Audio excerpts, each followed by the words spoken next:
Hey everyone, welcome back. It's been about 35 days we've been watching our meads.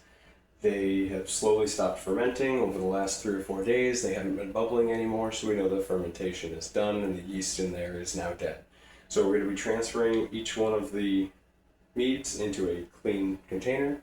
We're going to rinse out the old fermenter and get all of the fruit chunks and the yeast patty out from there, clean that jar up real good, and then transfer it back.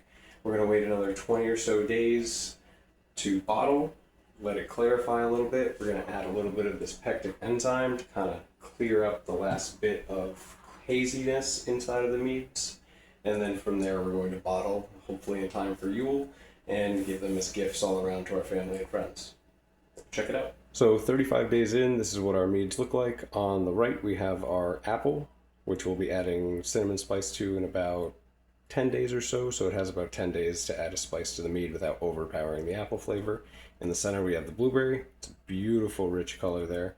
And on the left we have the pear. Very excited about trying that one. So we'll start off here. I got this off of winerack.com. Absolutely love this thing. It's basically just a pump siphon. I was siphoning it with this tiny little tubing before by vacuum, and that was slower than heck.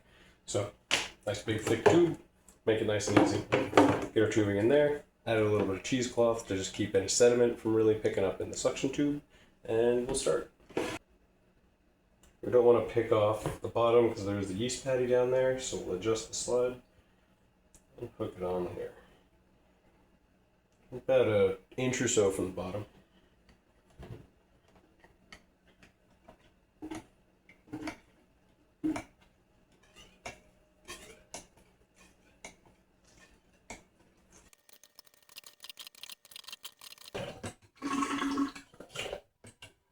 Alright, so now that that's all set, we're going to take this off, cap this for now, just so no contaminants get in it. And we're going to rinse all this out. Alright, so now that's all cleaned out. Open this up and pour it back in. Okay. This will clear up quite a bit after we add the pectic enzyme.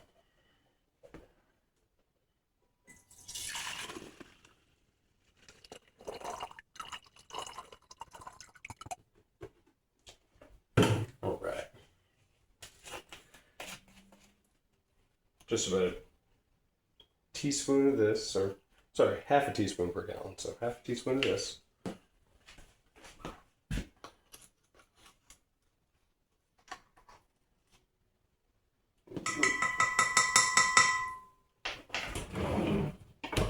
Give that a quick stir. Can't find anything else, this will do.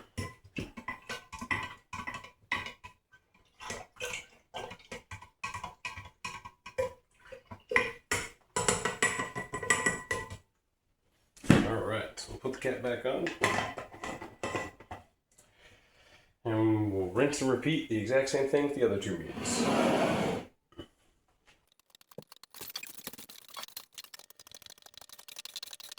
Alright, on to the last one.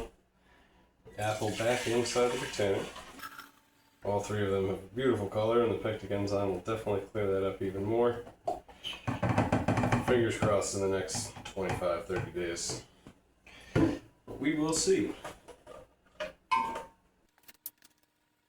Last of the pectic enzyme. Give it a good stir.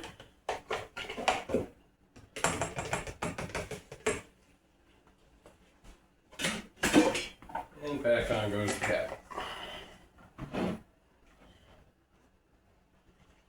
Back in the cabinet.